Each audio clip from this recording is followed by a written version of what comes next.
We began with a simple idea that the act of looking can make a fact. Here, that look becomes something more. A lever, a steering wheel. In the quantum age, measurement isn't merely a window onto reality. It's a tool we wield to pull whispers from the dark, to steady clocks that tame time, to compute by asking questions, and to secure secrets with the laws of nature themselves. If you've traveled with us this far, you're already thinking like the teams that build these instruments. There is a kind of noise the universe refuses to silence, the soft hiss of quantum uncertainty. For most of history, it set a hard floor under our measurements. Today, we push below that floor by learning how the hiss is arranged. Imagine that noise like a water balloon. Squeeze it along one direction, and it bulges in the other. With light, we can do the same. Squeezed light calms the fluctuations that matter for a given measurement, while letting their harmless partners swell. Point that calmer beam into a gravitational wave observatory, and suddenly, space-time ripples that once slipped through our fingers leave a trace we can hear. Not magic, craft. Now consider time, the quiet metronome beneath everything.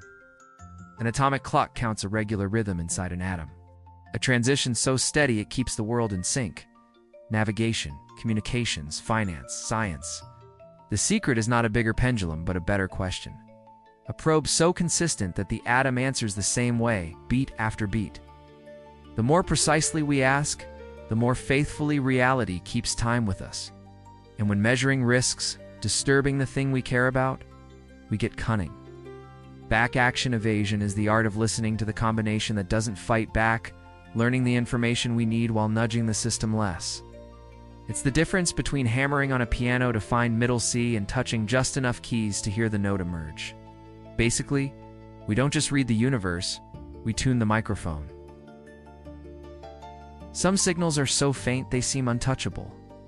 The magnetic field of a single neuron firing, a subtle change in gravity above a hidden cavern, a lone molecule binding to a protein.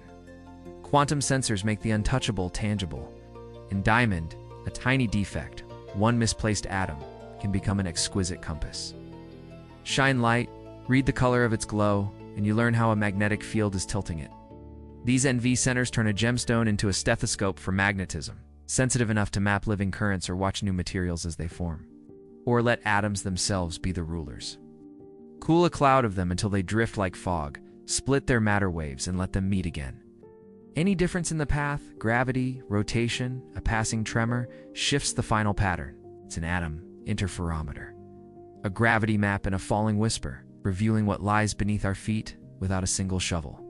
At the scale of life, quantum readouts can register the moment a single molecule clicks into place.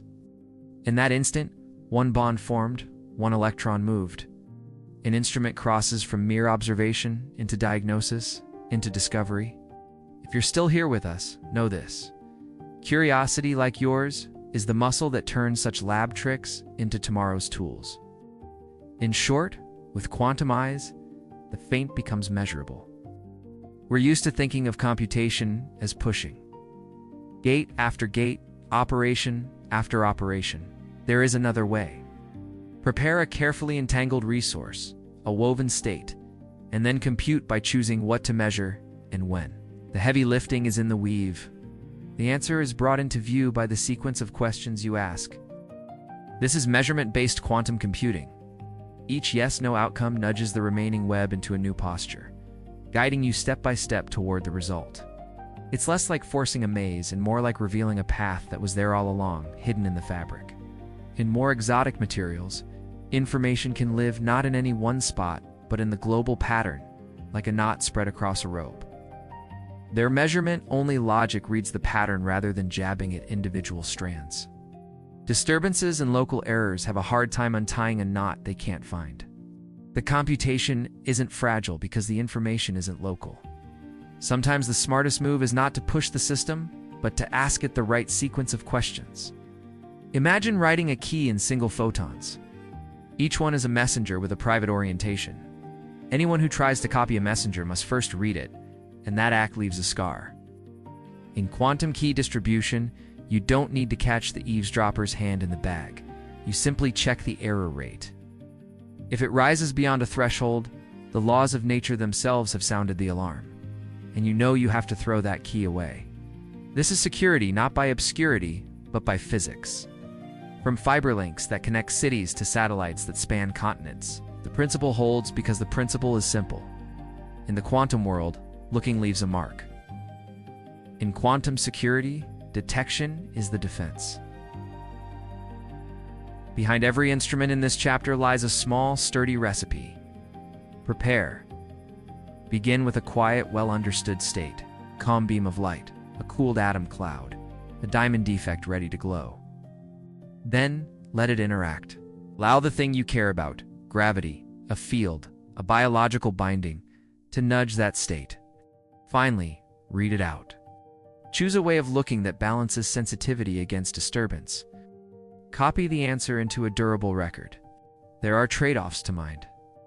Turn up sensitivity, and you may invite noise, may make the readout too strong, and you might crush the very signal you seek.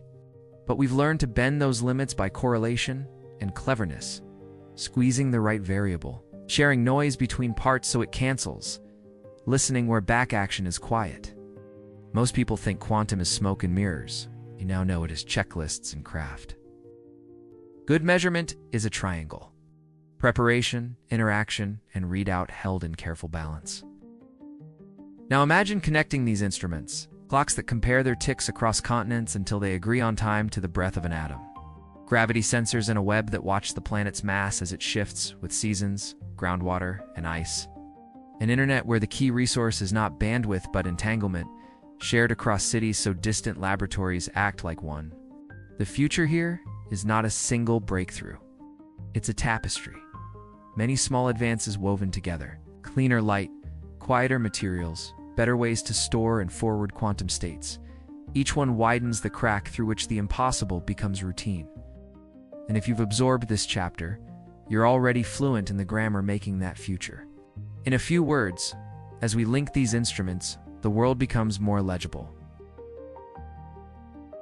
We began by turning a look into a lever. We learned to quiet noise when it hurts and amplify it when it helps.